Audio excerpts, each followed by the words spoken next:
श्री गुरु चरण सरोज रज निज मन मुकुरु सुधारि बरनौ रघुवर विमला जसु जोदायुक फल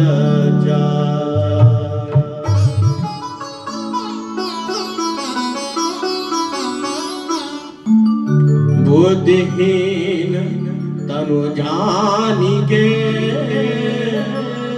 सुमिरो पवन कुमार बल बुद्धि विद्या देहु मोहि हरहु कलेश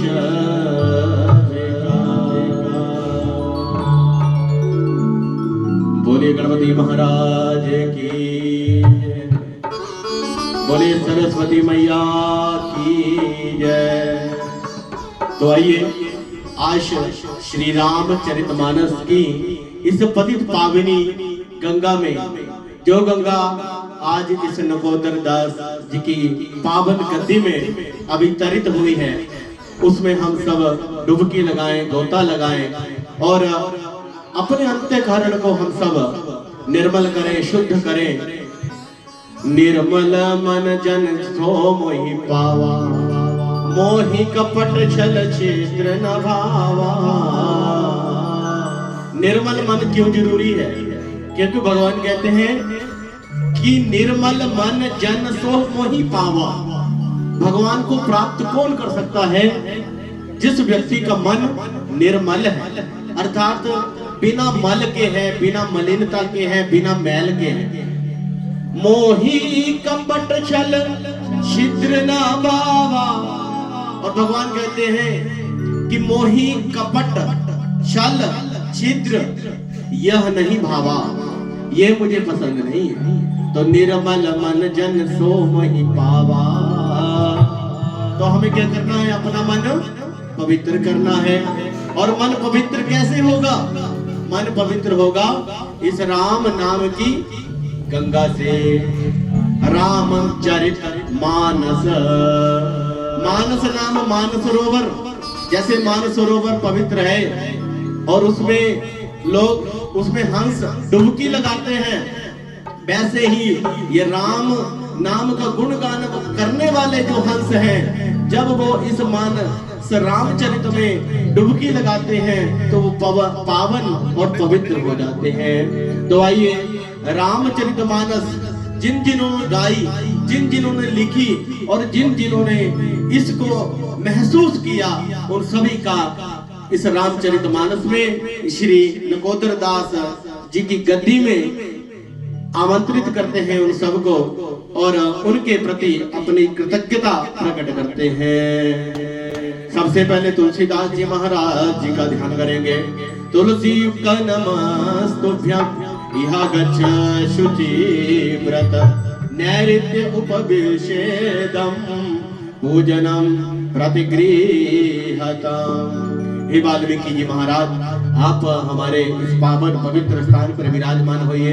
श्री वाल्मीकि नमस्तुभ्यं इह गच्छ शुभ प्रभ उत्तर पूर्वयोर मध्ये तिष्ठ ग्रहणीष्व मे अर्चनम वाल्मीकाय नमः। ओम गौरीपते नमस्तुभ्यं। हे भवानी शंकर, आप भी सादर यहाँ पर आमंत्रित है। गौरीपते नमस्तुभ्यं इह गच्छ महेश्वर पूर्व दक्षिणयोर मध्ये तिष्ठ पूजां गृहाण में गौरीपतये नमः। हे लक्ष्मण जी महाराज जी, आप भी सादर इस कार्यक्रम में पधारे, भजन संकीर्तन में पधारे।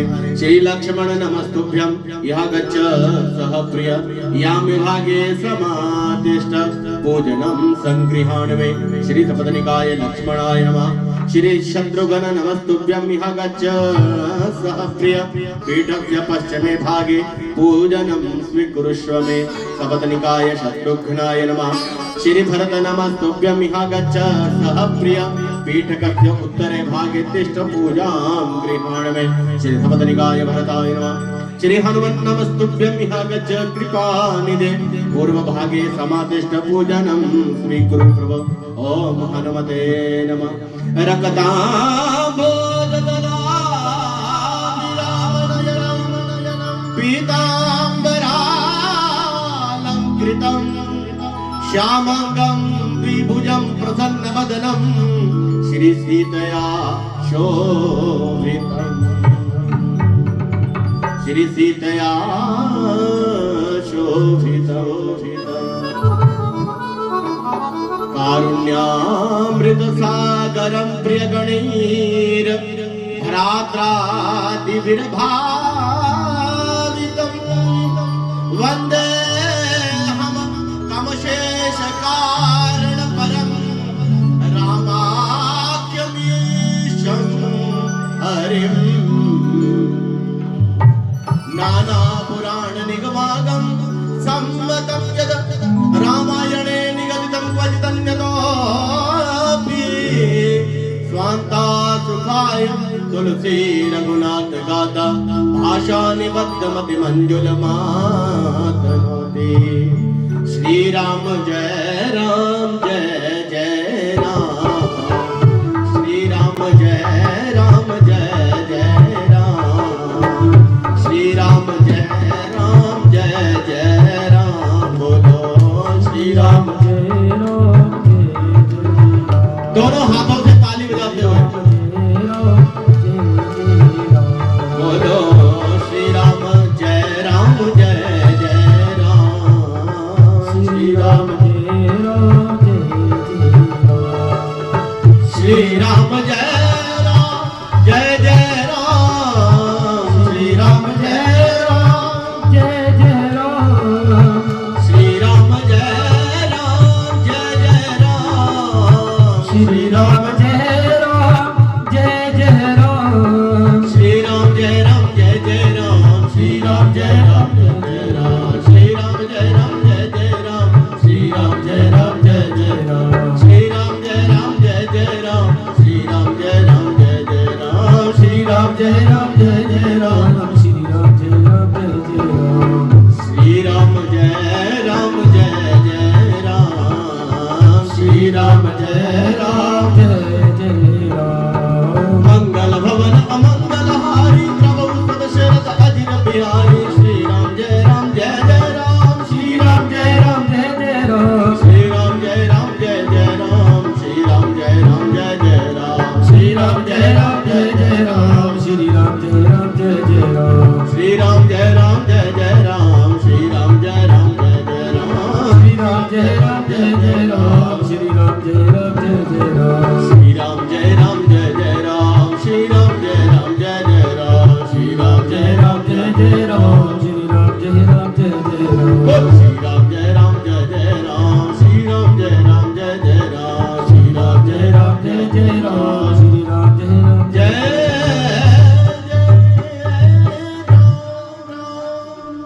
बोले राजा रामचंद्र भगवान की जय। तो प्यारे संजनों, श्री रामचरितमानस के बारे में आपने बहुत बार सुना होगा, पढ़ा होगा। अपने घरों में भी आपने कई बार रामचरितमानस पढ़ी होगी और पंडितों के माध्यम से भी आपने करवाई होगी। और रामचरितमानस देखिए कैसा सुंदर ग्रंथ है, जो एक साधारण से साधारण व्यक्ति भी उसको पढ़ सकता है। और हमारे घरों में, हमारे समाज में, हमारे मंदिरों में ये बाकी के जितने हमारे ग्रंथ हैं वो सब तो पढ़े जाते हैं, परंतु यदि आप देखें तो पूरे भारत में सबसे अधिक पढ़ा जाने वाला यदि कोई ग्रंथ है तो वो रामचरितमानस है। हमारे घरों में शादियां होती हैं, विवाह होते हैं, कोई और उत्सव होते हैं तो ये रामायण जी का पाठ रखा जाता है। और आज थोड़ा समय बदला है जब, तो आप देखिए हमारे घरों में अगर कुछ भी हो रहा है तो सबसे पहले क्या आ रहा है बताइए। आज रामायण तो कम ही घरों में देखने को मिल रही है, परंतु आज अगर विवाह है, उत्सव है उन सब में डीजे जरूर आ रहा है और अब रामायण बहुत कम आ रही है। मैं पंजाब में काफी समय रहा, तो पंजाब में बहुत सारे इलाकों में ऐसा कल्चर रहा वहां कि जहां कहीं भी शादी होगी तो रामायण तो रखनी ही रखनी है, ऐसा रहता रहा। पर अब धीरे धीरे बदल रहा है, लोगों के पास समय नहीं है, ना रामायण ना सुंदरकांड। तो रामचरितमानस का इतना प्रभाव जीवन में हमारे रहा कि जब हम रामचरितमानस के माध्यम से अपने प्रत्येक काम को शुरू करते थे तो उसमें किसी प्रकार की कोई विघ्न बाधा रहती ही नहीं। और जब हमने रामचरितमानस को धीरे धीरे भुलाना शुरू किया तो फिर मुसीबतें ही मुसीबतें हमारी ओर आनी शुरू होगी। तो ये रामचरितमानस इतना पवित्र ग्रंथ है कि वाल्मीकि जी ने तो रामायण लिखी, परंतु तुलसीदास जी ने सोचा कि ये संस्कृत की ऐसी कृति आम समाज नहीं पढ़ पाएगा, इसलिए उन्होंने लिखी श्री रामचरित मानस। वो तुलसीदास जी वाल्मीकि जी से भी एक कदम आगे गए और उन्होंने इसको अवधी भाषा में लिखा, आम जन की भाषा में लिखा। और वो रामायण जो थी वो हर व्यक्ति के जीवा के ऊपर आ गई। मंगल भवन अमंगल हारी द्रवौ सुदशरथ अजिर बिहारी। और उसके बाद जब रामायण का एक सीरियल आया टीवी के ऊपर तो इतनी आस्था लोगों की कि लोग टीवी तक को भी धूप दिखाते थे, ऐसा वो समय था, ऐसी वो आस्था का समय था। और भगवान यहाँ पर तुलसीदास जी के माध्यम से कहते हैं, देखो रामचरितमानस से पहले, इस ग्रंथ को शुरू करने से पहले आपसे दो बातें कर रहा हूँ। क्यों कर रहा हूँ? करना बहुत जरूरी है। तुलसीदास जी जब इस ग्रंथ को शुरू करते हैं तो प्रारंभ में दो कंडीशन लगाते हैं कि हमारे इस राम नाम के मंदिर के अंदर तब आना और आपका आना भी तभी सार्थक होगा जब आप दो कंडीशन पूरी करते हो। वो दो कंडीशन क्या लगाई? श्रद्धा विश्वास रूपिणो। कहा कि दो चीजों की आवश्यकता है। अब आप देखिए, सबसे पहला जब मंगल चरण होता है, कहते हैं वर्णानाम अर्थ संघानाम रसानाम छंदसामपि मंगलानाम च करतारो वंदे वाणी विनायको। हमारे यहाँ कहते हैं कि जब कोई धार्मिक कृत्य शुरू होता है तो सबसे पहले किसका पूजन किया जाता है? किसका पूजन किया जाता है? गणपति महाराज जी का। और उसके बाद सुरों की देवी कौन है? माँ सरस्वती।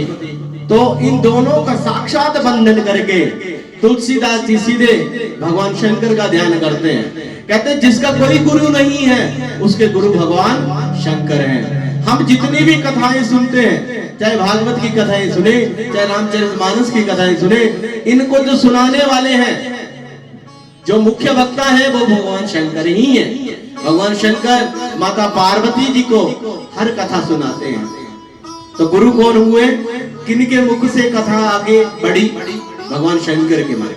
तो अगले श्लोक में भगवान शंकर जी का ध्यान करते हैं। क्या करते हैं? आप भी साथ बोलिए, भवानी शंकर वंदे श्रद्धा विश्वास रूपिणो याभ्याम विना न पश्यन्ति सिद्धाः शान्तास्तमीश्वरम्। अगर आपको अपने अंतःकरण में भगवान देखने हैं, क्योंकि भगवान दूर तो है नहीं है, हर प्राणी के अंदर भगवान बैठा है, पर वो दिखेगा कैसे? किसको दिखेगा? श्रद्धा विश्वास रूपिणो। क्योंकि भगवान शंकर और पार्वती भी श्रद्धा और विश्वास के स्वरूप है। वो भी माता पार्वती जो है वो श्रद्धा है और भगवान शंकर क्या है? विश्वास है। तो यदि सबसे पहली बात, यदि आपकी श्रद्धा है तो आपको उत्तर अवश्य मिलेगा। यदि आपका विश्वास है तो आपकी हर मनोकामना इस गद्दी के ऊपर आकर पूर्ण होगी। और अगर आप में श्रद्धा भी नहीं है और विश्वास भी नहीं है तो मनोकामनाएं जितनी मर्जी ले आइए, कोई पूरी नहीं होगी। क्योंकि ग्रंथ कहते हैं, हम नहीं कह रहे, हम तो आपकी तरह साधारण से व्यक्ति है, परंतु ये एक व्यासपीठ है जिसके ऊपर मैं बैठ के बात कर रहा हूँ और अपने मुख से कोई बात नहीं कर रहा हूँ। जो बातें हैं वो हमारे शास्त्रों में वर्णित है, वहां से कर रहा हूं। तो क्या आवश्यक है? श्रद्धा और विश्वास। यदि आपके पास श्रद्धा है, विश्वास है, तो आपको हमारे अब 2-3 घंटे हम करेंगे सुंदरकांड जी का पाठ और साथ साथ में प्रसंग भी, तो ये आपको समय का पता ही नहीं लगेगा कब आपका समय बीत जाएगा। तो यदि श्रद्धा नहीं होगी, विश्वास नहीं होगा, तो फिर बार बार टांगे भी दर्द करेंगे, है ना, बैठा भी नहीं जाएगा। तो ये समस्याएं होती है तब जब श्रद्धा और विश्वास, और जब अंतःकरण में जिसको भगवान दिखने लग पड़े, यहाँ पर बैठकर जिसको आनंद आने लग पड़ा, जिसका अंतःकरण प्रसीद गया, वो समझो वो भगवान के समीप हो गया। ये जो मंदिर है, मंदिर के अंदर रखी मूर्तियां हैं, मूर्तियां किसकी हैं? मूर्तियां किसकी बनती हैं? पत्थरों की बनती हैं।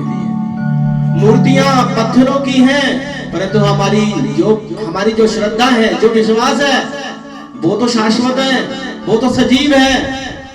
वो सजीव श्रद्धा, वो सजीव विश्वास उन मूर्तियों में भी भगवान को प्रकट होने के लिए बाध्य कर देता है। जैसे आपको पता है प्रहलाद ने कर दिखाया था, खंबे से भगवान प्रकट हुए थे कि नहीं हुए थे? श्रीमद् भागवत महापुराण की कथा है। भगवान खंबे से प्रकट हुए। कैसे हुए? प्रेम से प्रकट होई मैं जाना। कैसे होते हैं भगवान प्रकट? प्रेम। कैसे? बोलिए, कैसे होते हैं? आप गूंगे ना बैठे रहे, आपको बोलना पड़ेगा साथ साथ में। जब कक्षा में कोई शिक्षक पढ़ा रहे होते हैं ना, तो साथ साथ में प्रतिक्रिया भी चाहिए, फीडबैक भी चाहिए। तो बताइए किससे भगवान प्रकट होते हैं? किससे? नहीं तो भूल जाओगे, घर जाओगे तो भूल जाओगे सब कुछ, पता नहीं क्या हो रहा था, है ना। जब हमने अपने मुख से कोई बात बोली होती है तो भूलते कम है। इसलिए प्रेम से प्रकट होई मैं जाना। भगवान प्रेम से प्रकट होते हैं। जिनका प्रेम भगवान के प्रति हो गया, उसको तो कुत्ते में भी भगवान दिखते हैं। कहाँ दिखते हैं? आप बोलेंगे पंडित जी कैसी बातें मंच के ऊपर से बैठ के कर रहे हैं। कुत्ते में भी भगवान। हाँ, महाराष्ट्र के संत हुए नामदेव जी, जो कुत्ते के पीछे भागते हैं। जब कुत्ता उनकी रोटी को उठा के ले जाता है तो उसके पीछे भागते हैं और बोलते हैं, महाराज थोड़ा सा घी तो लगा लीजिए, सूखी ना खाइए। तो हमारे यहाँ हर प्राणी में भगवान प्रकट होते हैं। ये हमारी आस्था चाहिए।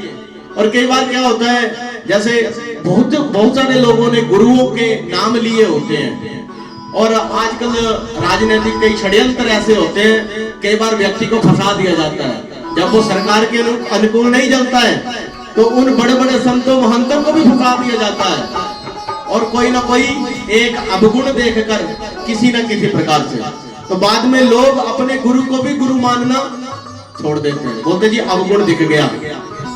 पर शास्त्र कहता है गुरु भले ही आपका कैसा भी हो, आपको उसके कैसे होने से क्या लेना है। आपको क्या चाहिए? आप जब फूल तोड़ते हैं तो आप गुलाब के कांटे तोड़ते हैं या फूल तोड़ते हैं? बताइए, क्या तोड़ते हैं? बताइए, कांटे तोड़ते हैं या फूल तोड़ते हैं? फूल तोड़ते हैं। ऐसे ही गुरु से भी वो चीज लेनी चाहिए जो अच्छी है। अच्छी हर चीज अपने गुरुओं से ग्रहण करनी चाहिए, और दुर्गुण कोई नहीं ग्रहण करना चाहिए, और दुर्गुण की तरफ ध्यान भी नहीं जाना चाहिए। हमारा ध्यान हमेशा गुणों की ओर जाना चाहिए। हम तो गुण लेने आए हैं, दुर्गुण लेने थोड़े आए हैं। मंदिरों में हम जाते हैं, जी फलाना ऐसे बोल रहा था, फलाना ऐसे बोल रहा था, उसको छोड़िए। सकारात्मक बातें कितनी हुई वहां पर जाकर, गुण कितने आपके अंदर आए। आप तो वो लेने आए हैं ना कुछ, आप दुर्गुण लेने थोड़े आए हैं, गुण लेने आए हैं। इसलिए रामचरितमानस में प्रवेश करना है तो पहले क्या चाहिए? निर्मल मन जन सो मोहि पावा।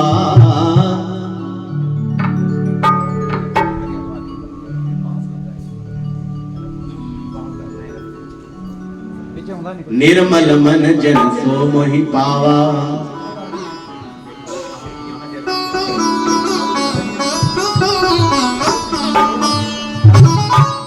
ठीक है, तो क्या चाहिए? निर्मल मन। अब आइए, अब चलते हैं रामायण के अंदर।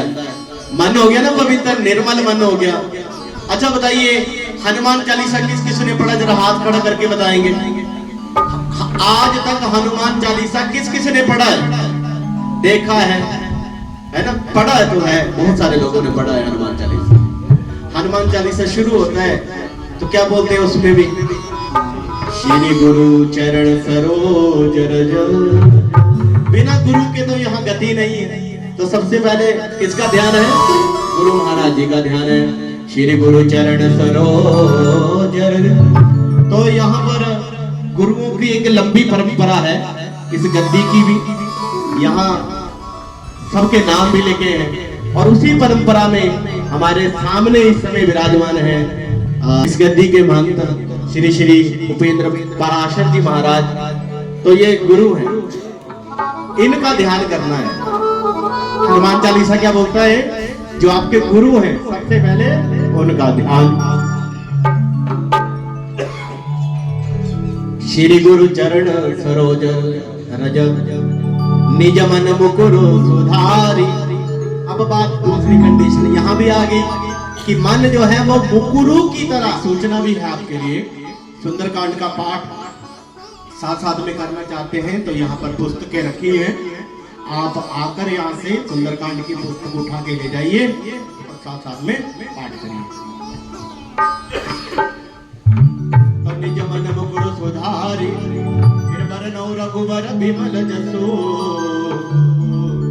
फिर भगवान श्री राम जी के सुंदर स्वरूप का चिंतन करना है। निज मन मुकुरु सुधारी बरनौ रघुबर बिमल जसो जो दायक फल चारि। जो कि धर्म अर्थ काम मोक्ष चारों चीजों को देने वाले हैं। तो आइए फिर सबसे पहले सुंदरकांड का पाठ करने से पहले हनुमान जी महाराज जी की स्तुति के स्वरूप में हनुमान चालीसा का पाठ कर लेते हैं, क्योंकि बहुत सारे लोगों ने आपने पढ़ रखा है हनुमान चालीसा। बोले वीर बजरंगबली हनुमान जी महाराज की कि जब भगवान ने बलि की परीक्षा लेने के लिए अपना स्वरूप बढ़ाया था, तीनों लोगों में बढ़ाया था वो स्वरूप, तो इतना विशाल स्वरूप जो था उसकी मैंने एक छलांग में 7 प्रदक्षिणाएं कर ली थी। और ये कौन कह रहा है? जामवंत जी कह रहे हैं। आप अनुमान लगाइए कि भगवान श्री राम जी की सेना में कितने बलवान लोग हैं, क्योंकि रावण को जीतना कोई आसान बात नहीं है। साधारण से बानर और साधारण से भालुओं का काम नहीं है। वो दिव्य बानर थे और दिव्य ही सब भल्लू थे, भल्लुक थे, भालू लोग थे। जामवंत जी भी उसी श्रेणी में थे। तो इतना बल और इतना सामर्थ्य उनमें था।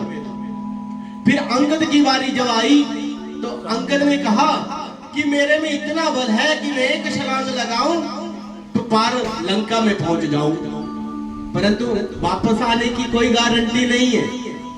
फिर सोचने लगे कि, और दूसरा जामवंत जी कहते हैं कि सेना में यदि और योग्य लोग हों तो वैसे भी जो सेना का नेतृत्व करने वाला होता है उसे जाने की आवश्यकता नहीं होती है। एकदम से हनुमान जी का स्मरण आता है। और हनुमान जी कहाँ खड़े हैं? हनुमान जी थोड़ा दूर जाकर खड़े हैं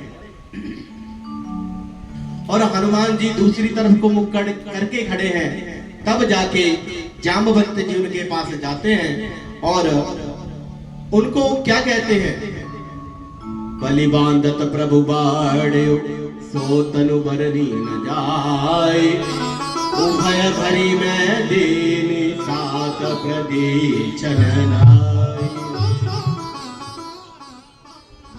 अंगद कहूं जाऊं मैं पारा जिय संसई कछु फिरती बारा।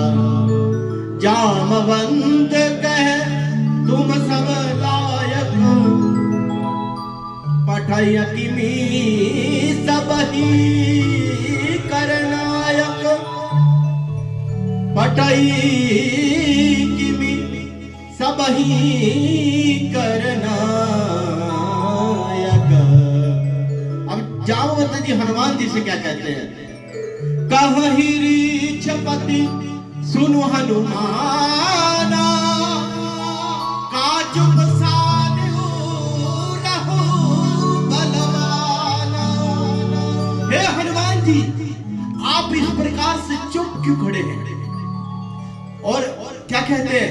पवन तनय बल पवन समाना, बुद्धि विवेक विज्ञान निधाना।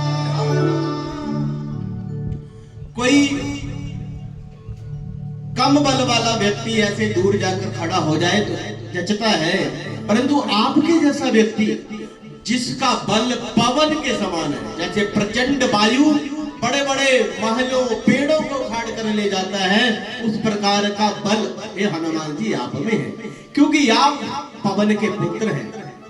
और पुत्र में संभवतः ऐसी संभावनाएं होती हैं जो पिता में होती हैं। बेटे अक्सर किसके ऊपर जाते हैं? अपने पिता के ऊपर जाते हैं। 100% ना जाए, परंतु कुछ तो जाते हैं, मानते हैं ना आप? और बेटियां, बेटी किसके ऊपर जाती है? माओ के ऊपर जाती है। तो पवन तनय बल पवन समान। फिर अब ऐसा भी नहीं है कि केवल बल ही है, बुद्धि विवेक विज्ञान निधान। और बुद्धि और विवेक इनके भी आप धनी हैं।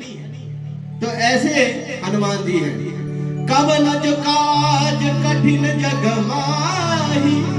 संसार में ऐसा बताइए काम कौन सा है जो आप कर नहीं सकते?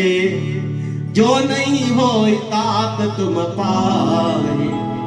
और हनुमान जी एक बात हो, राम काज लगी तब अवतारा। आपका तो अवतार ही राम के लिए हुआ है। सुनत ही भयो पर्वताकार। और ऐसा सुना हनुमान जी ने, और हनुमान जी एकदम से बहुत बड़े विशाल पर्वत की तरह हो गए। और देखते ही देखते पूरा वानर समाज उनको आश्चर्यचकित नेत्रों से देखने लगा। कनक बरन तन तेज विराजा, मानहु अपर गिरी कर राजा। सिंहनाद करि मारहि मारा, ले लहु नागौ जल में दिखारा। हनुमान जी ने जोर से अट्टहास किया, जय श्री राम। और जब ऐसे बोला तो पूरा समुद्र भी झिकोरे मारने लग पड़ा। सहित सहाय रावण ही मारे, आनहु इहाँ त्रिकूट उपारि उपार। हनुमान जी जोर से दहाड़े, बोले जामन जी बताइए तो पूरे के पूरे त्रिकूट पर्वत को उठाकर आपके सम्मुख रख दूं। तब निज भुजबल राजीव नैना, कौतुक लागी संग कपि सेना। अभी बाकी सेना ने हनुमान जी का ऐसा विकराल रूप देखा कब था? हनुमान जी तो बाकी वानरों में सामान्य वानर होके रहते थे, परंतु आज हनुमान जी का इतना विकराल स्वरूप देखकर सभी दंग रह गए। तो बड़े अच्छे हैं हनुमान जी, गुरु भी बड़े अच्छे हैं, सिखाने वाले बड़े अच्छे हैं कि आप में महानता जितनी मर्जी ज्यादा हो, जितने मर्जी आप में बल है, बुद्धि है, विवेक है, परंतु आपको फिर भी जो आपका इष्ट होता है, जो भगवान होता है, उसके कहाँ बैठना है? कहाँ बैठना है? चरणों में ही बैठना है। नहीं तो आजकल तो किसी के पास थोड़ा सा बुद्धि, बल, धन आ जाए तो सोचते हैं हम तो, हमारे समान तो कोई है नहीं है दुनिया में। अब देखो दुनिया में तो कोई नहीं है, ऐसा हम सोचते हैं। अभी आप फ्लाइट देखो, एक जो अहमदाबाद से जा रही थी, है ना, बड़े बड़े पैसों वाले लोग होंगे जो लंदन जा रहे थे, पर सब 1 सेकंड में तहस नहस। तो जीवन ऐसा है, मृत्यु हमसे कितनी दूर है? ये हथेली है ना, यहाँ जीवन है और यहाँ मरण है, इतनी दूर है, बस हाथ घुमाने की दूर मृत्यु है। मृत्यु दूर नहीं है, जो संसार दिख रहा है आंखें बंद करेंगे तो दिखना बंद, इतनी दूर मृत्यु है। तो अहंकार किसी भी चीज का नहीं है। हनुमान जी प्रेरणा स्रोत है हमारे। ये कथाएं, ये वार्ताएं जब हम सुनते हैं तो सुनकर उनके ऊपर अमल जब तक नहीं होगा ना, तब तक कुछ नहीं होता। मात्र कथा श्रवण से कुछ नहीं होता, कथा को सुनकर अपने जीवन में उतार कर कुछ ना कुछ उससे ग्रहण करके जीवन में परिवर्तन आ जाता है। और कई बार सत्संग की 3 घंटे की बात छोड़िए, सत्संग की एक क्षण की कोई बात ऐसी व्यक्ति को छू जाती है तो जीवन बदल के रख देती है मनुष्य का। तो इसलिए हम इस प्रकार की कथाएं वार्ताएं श्रवण करते हैं। तो सुंदरकांड में जब प्रवेश करते हैं, भगवान श्री राम जी के सुंदर स्वरूप का दर्शन कराते हैं। आप भी दर्शन करेंगे, तब आंखें बंद करिए और भगवान की सुंदर स्वरूप को अपने मन में, मस्तिष्क में ध्यान करिए, उनका आंखें बंद करके मैं आपको बताऊंगा कि भगवान का स्वरूप कैसा है। एकदम से भगवान का स्वरूप एकदम से शांत है। क्या कहा? शांतम शाश्वतम प्रियम अनघम शांति प्रदम निर्वाण शांति प्रदम ब्रह्मा शंभु फणित्र सेव्य मनुष्यम वेदांत रामाख्यम जगदीश्वरम सुरगुरुम माया मनुष्यम हरिम वंदे हम करुणाकरम रघुवरम भूपाल चूड़ामणि। संसार में जो ज्यादा शांत दिखता है वही ज्यादा गंभीर होता है। बताइए, नदी कभी आपने शांत देखी है? नदी देखी है शांत कभी आपने? नदी तो कितनी आवाज करती हुई चलती है। और शांत कौन होता है? जो गहरा होता है, जो गंभीर होता है वो। तो भगवान श्री राम जी भी कैसे हैं? शांतम है, शाश्वतम है, अप्रमेय, पाप उनको छू नहीं सकता, ऐसे है। तो अगर शांत होना है तो गंभीर होना पड़ेगा, तब जाके देवीय गुण हमारे में आते हैं। देखिए, हमारे में और भगवान में कोई अंतर नहीं है। जो करंट वहां है वही करंट हमारे में है। परंतु व्यक्ति जब अपने आप को सुधारने लग जाता है और सुधारने लग जाते हैं तो उसमें ही देवीय गुणों का समावेश होने लग जाता है।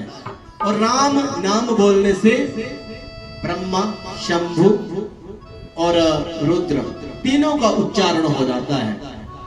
इसमें 3 शब्द हैं, र आ म, ठीक है? तो ब्रह्मा भी, शंभु भी और महेश भी।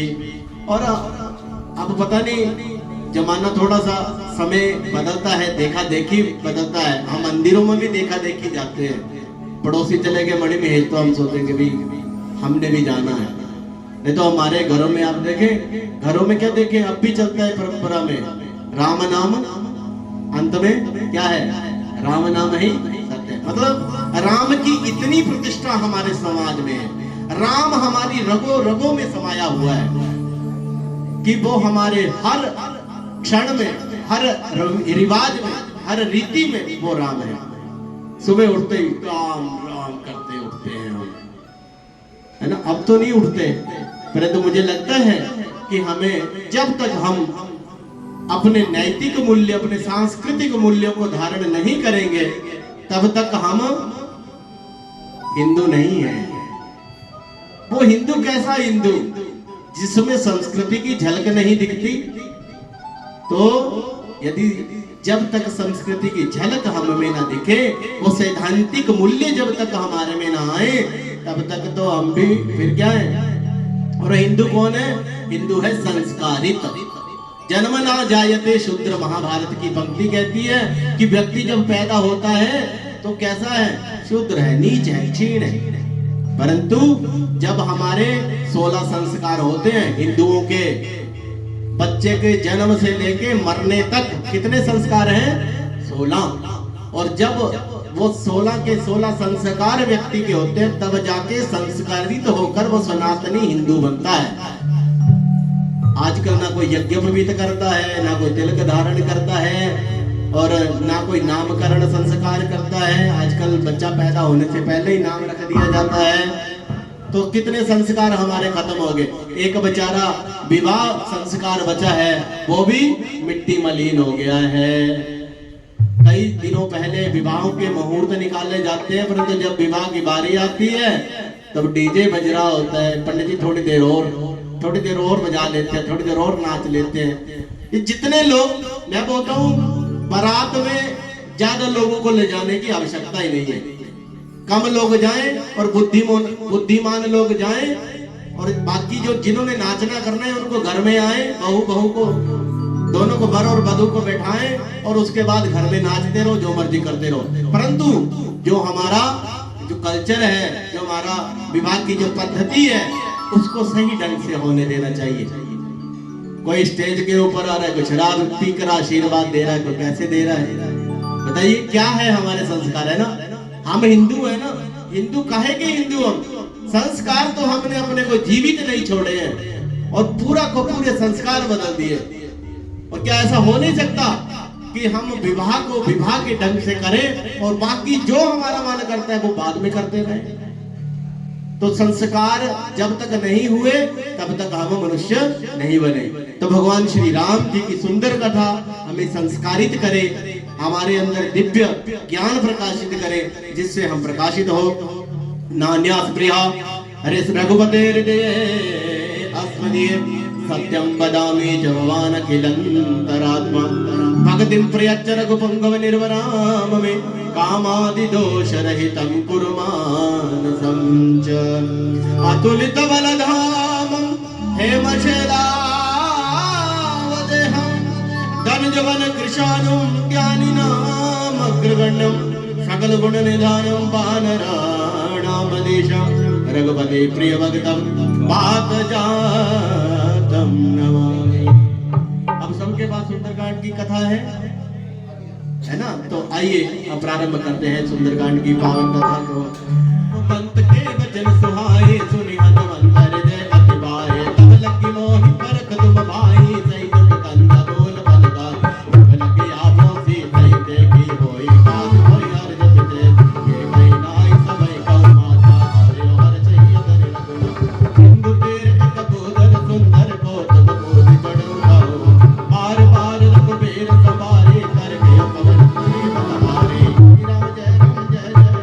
श्री राम जय राम जय जय राम, श्री राम जय राम जय जय राम, श्री राम जय राम जय जय राम। गिर चरण दई हनुमंता चले सदा पाताल सुरत की पोकर पद करवान, हे नाती चले हनुमाना, जय श्री राम जय श्री राम, जय श्री राम जय श्री राम, जय श्री राम जय श्री राम, जय श्री राम जय श्री राम। ताली बजाने का बहुत लाभ है। ये आजकल हार्ट अटैक बहुत हो रहे हैं ना, लोग आजकल तालियां नहीं बजाते हैं, ना कोई ऐसे वाले काम कोई करते हैं, है ना। हमारे एक्वा सिस्टम बड़ा जबरदस्त होता है हाथों का, तालियां बजाने से स्वास्थ्य लाभ मिलता है। स्वास्थ्य की दृष्टि से ताली बजाना बड़ा अच्छा है, ठीक है। तो साथ साथ में भजन भी हो जाएगा, नींद भी नहीं आएगी, आनंद भी आएगा और साथ में ताली भी हो जाएगी। बोले राजा रामचंद्र भगवान की जय। जल निधि रघुपति दूत बिचारी, प्रेम नाम होई समारी, हनुमान कई कर मगर पुरी कीन परिणाम, राम काज कीने बिनु होई कहा बिसराम, सियावर राम जय जय राम, मेरे मन बसियो सितारा, बोलो राम राम राम, बोलो राम राम राम। नाथ भवन सुख देवा देखा, ज्ञान कहुवर बुद्धि विशेषा, सुरसा नाम ही के माता, बड़ी आई कही तेवा, आज सुरे मोहि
आपको कथा भी थोड़ी सी बताते चलते हैं। जामवंत जी ने जब प्रेरित हनुमान जी को किया तो हनुमान जी ने जोर से छलांग लगाई और सीधा जाकर एक ऊंचे विशाल पर्वत के ऊपर जाकर और वहां से लंका को देखते हैं। और फिर उसके बाद संक्षेप में आपको कथा सुना रहा हूं। और उसके बाद हनुमान जी अपनी यात्रा प्रारंभ करते हैं। कैसे प्रारंभ करते हैं? भगवान श्री राम जी को अपने अंतःकरण में ध्यान करके अपनी यात्रा प्रारंभ करते हैं। देखिए, जीवन में जब कोई अच्छा काम करेंगे तो घबराना नहीं है, मुश्किलें आती हैं। और हनुमान जी ने जब यात्रा प्रारंभ की तो दो मुश्किलें आई। सबसे पहले सुरसा नाम राक्षसी एक सुरसा नाम की राक्षसी उनके आगे आती है, परीक्षा लेने के लिए आती है। परीक्षा में हनुमान जी पास होते हैं। हनुमान जी अपना छोटा सा रूप धारण करके उस सुरसा के मुख में जाते हैं और बाहर आ जाते हैं। देखो, शिक्षा, मैं इसीलिए प्रसंग की बात कर रहा हूं, शिक्षा है यहाँ पर। कई बार सुरसा क्या है? एक राक्षसी है, एक नेगेटिव पावर है। कई बार हमारे जीवन में भी ऐसा होता है, कुछ लोग हमें ऐसे मिल जाते हैं समाज में जो हमारे अंदर नेगेटिविटी भरने का काम करते हैं, परंतु उनके आगे फिर विवाद करने की आवश्यकता नहीं है। हनुमान जी कहते हैं ऐसे लोगों से लड़ना भी नहीं है, झगड़ना भी नहीं है, फिर क्या करना है? ठीक है जी, नमस्कार, आप जैसा बोलते हैं वैसा। हनुमान जी ने वैसे ही किया, अहंकार नहीं दिखाया, विवाद नहीं बढ़ाया, छोटा सा रूप धारण किया और उसके मुंह के उसकी बात मानी, मुख के अंदर गए और बाहर आए। बोले राजा रामचंद्र भगवान की। वो भी प्रसन्न और यहाँ भी प्रसन्न, अपना काम भी हो गया। अब सुरसा कहने लगी, भाई सच में देवताओं ने बोला था कि बहुत बुद्धिमान है हनुमान, और उनको बोला कि अब तुम जाओ। और क्या दिया? आशीर्वाद दिया। बोला राम काज सब करहु तुम बल बुद्धि निदान, आशीष दे गई तो अर्श चलो।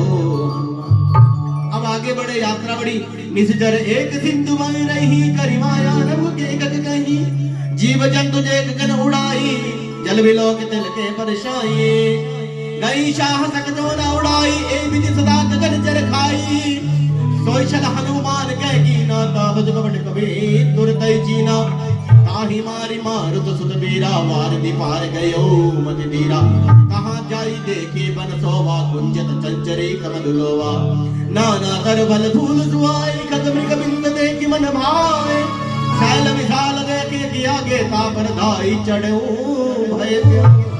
अब एक मुसीबत और आ गई, एक ऐसा राक्षस जो समुद्र के ऊपर से जाने वाले पक्षियों की छाया को पकड़ लेता था, और जब छाया को पकड़ता था तो पक्षी अपने आप पकड़ में आ गया। हनुमान जी के साथ भी ऐसा ही किया। जब किया तो आज तो अंत बार ही किया। और हनुमान जी ने उसकी इस दृढ़ता को देखा, उस धृष्टता को देखा और उसको तुरंत से पकड़ा और उसका राम नाम सत्य किया। बोले राजा रामचंद्र भगवान की। सत्कर्म जब आप करते हैं तो घबराना छोड़ देना है। विपत्तियां आती हैं, परीक्षाएं होती हैं, परंतु घबराने की आवश्यकता नहीं है। यदि आपकी भक्ति अपने इष्ट के प्रति, अपने गुरु के प्रति, भगवान के प्रति सुदृढ़ है तो कोई भी आपके बाल को भी बांका नहीं कर सकता। और जिसको भगवान ने रखना है ना, उसको भगवान रख ही लेते हैं। 242 लोगों में से एक व्यक्ति बच गया, जहां लोहा तक पिघल गया। अहमदाबाद वाली दुर्घटना की बात कर रहा हूं, जहां लोहा तक पिघल गया, एक व्यक्ति बच गया। कितना बड़ा आश्चर्य। जिसको रखना है, कहते हैं ना हमारे, जाको रखे साइया मार सके ना कोई, उसको कोई नहीं मार सकता, है ना। ये बात सच हो गई। जब इस प्रकार की घटनाएं होती हैं तो हम जैसे जो सनातनी लोग हैं, हम लोगों की जो आस्थाएं होती हैं वो आस्थाओं और प्रबल हो जाती हैं। हमें लगता है वाकई सच में कहीं ना कहीं तो भगवान है। मारने वाला है भगवान, तारने वाला है भगवान। मारने वाला भी है तो वो तारने वाला भी है। तो इस प्रकार से फिर हनुमान जी पहुंच गए लंका। सामने देखा लंका की जो व्यवस्था है, व्यवस्था कैसी व्यवस्था, उनके चारों तरफ पहरादारी जो है, पहरेदारी, बहुत जबरदस्त। हनुमान जी सोचे ऐसे तो अंदर नहीं प्रवेश होगा, फिर कैसे प्रवेश होगा? फिर मन ही मन में सोचा, मत्स्य समान रूप कपि धरे। तो आइए, ताहि मारी मारुत सुत बीरा बालदी पार गयो वन दीरा, तहाँ देखी बनी बन शोभा, कुंजित चंचरी कमदुलोभा, नाना तरफल फूल सुहाए, खग मृग वृंद देखी मन भाए, शैल विशाल देखिए के आए, तापर धाई चढ़ो भय जाए, उमान कछु कपि के अधिकाय, प्रभु प्रताप जो कालई खाए, गिरि पर चढ़ी लंका तेहि देखी कहीं न जाय, अति दुर्ग बसे दे, अति उतंग जल निधि चौपा का, कनक कोट कर परम प्रकाशा। अब लंका कैसी है? लंका कैसी है उसका वर्णन तुलसीदास जी कहते हैं, कनक कोट विचित्र मणि कृत सुंदरा, यतना गया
कवारे देख बहु कभी मन कीन विचार, अति लघु पदरो निसी नगर करो पैसा। अब नगर के अंदर प्रवेश करना चाहा तो क्या किया, मसा का समान रूप कपि धरई, लंकई चले सुमरि नर हरि, नाम लंकनी एक निशिचिरी, सो कह चल सी मोही निंद्री। अरे बानर कहां जा रहा है? जान ही नहीं मरमू सठ मोरा। अरे सठ, अरे चोर, मेरे पराक्रम को नहीं जानता है क्या? मोर आहार जहां लगी चोरा, मुठी का एक महाकपि हानि, रुधिर बमत डरनी जनमन। अब हनुमान जी ने यहाँ अनुनय विनय नहीं किया। अनुनय विनय करता तो वो तो रावण की राक्षसी है और अपने कर्तव्य के प्रति, निष्ठा के प्रति सचेत है। ज्यादा बातचीत होती तो औरों को बुला लेती। इसलिए हनुमान जी ने क्या किया, मुट्ठी का मारी, जोर से मुष्टि का प्रहार किया और वहीं पर रुधिर की धारा बह चली। पुनि संभारी उठी सोलंका, जोरी पान कर बिने सशंका। जब फिर उसको याद आया कि जब भगवान ने रावण को वर दिया था उस समय मुझे भी वर मिला था। क्या कि जब रावण ही ब्रह्म वर दीना, चलत बिरंची कहा मोहि चीना। बिकलो हो सिद्धे कपि के मारे, तब जाने सुनि निश्चर सहारे। जब समझना कि तुम्हें कोई बानर आकर मार देगा तो समझना कि लंका की समाप्ति के दिन आ गए हैं। तात मोर अति पुण्य बहुता, देखो नयन राम कर दूता। आज कहती है कि मैं तो धन्य हो गई, आज राम जी के दूत का दर्शन हो गया। और तात स्वर्ग अपवर्ग सुख, हरि तुला एक अंग, तुलन ताहि सकल मिले, जो सुख लव सत्संग। अब कहा कि जब दोनों में संवाद हो रहे तो राक्षसी जो है लंकिनी, उसके अंतःकरण इतना प्रसन्न है, वो कहते हैं जैसे सत्संग से सुख मिलता है वैसा ही सुख मिल रहा है। और बोला सत्संग का सुख कैसा है? अगर तराजू दो तराजुओं में अगर स्वर्ग के सुख को रख दिया जाए और दूसरी तरफ सत्संग के सुख को रख दिया जाए तो सत्संग का सुख बड़ा होता है। तो आइए अब हनुमान जी लंका के अंदर प्रवेश करते हैं। अंदर जाके सब जगह पर देखते हैं माता सीता जी उनको नहीं मिलती हैं। वहां भेंट होती है सुबह के 4 बजे। किससे? विभीषण जी से। विभीषण जी उठते हैं, जोर जय श्री राम इतना जब बोला तो हनुमान जी का विश्वास हो गया कि ये तो कोई भगवान जी का भक्त है, इससे बात कर लेनी चाहिए। दोनों में परस्पर संवाद होता है। संवाद के बाद विभीषण जी बताते हैं माता सीता का पता और हनुमान जी जाते हैं वहां पर जहां माता सीता जी हैं और देखते हैं साक्षात जाऊंगा माता सीता के सामने तो माता सीता एकदम डर जाएंगी बानर को देखकर। तो हनुमान जी जाकर पेड़ के ऊपर बैठ जाते हैं और उसी समय वहां पर कौन आए होते हैं? रावण आता है। और रावण जो है माता को कई प्रकार की बातें कहता है, सुनाता है, परंतु माता उसकी बातों को नहीं मानती है। ये सारी घटना जो है हनुमान जी देखते हैं। तो आइए सुंदरकांड के श्लोकों के माध्यम से इस कथा का श्रवण करते हैं। नगर की जय सब काजा हृदय राखी को सुरपर राजा कर्ण सुधार करे मिताई को पद सिंधु मनल चितला करुण समेर रेण कमताई राम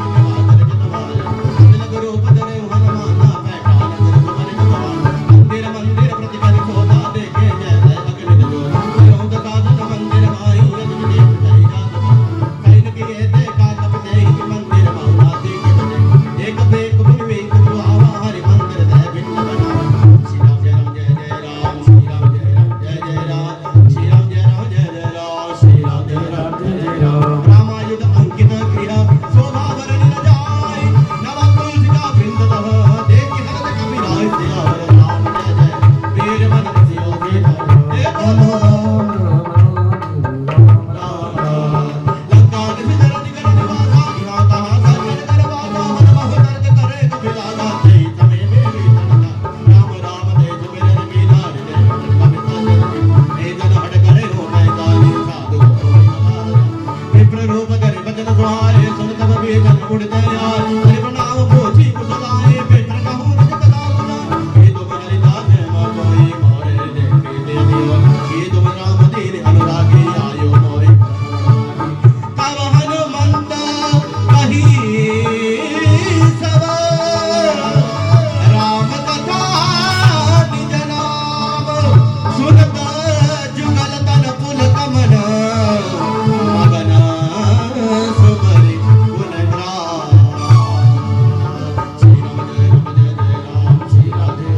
जो नाम आरा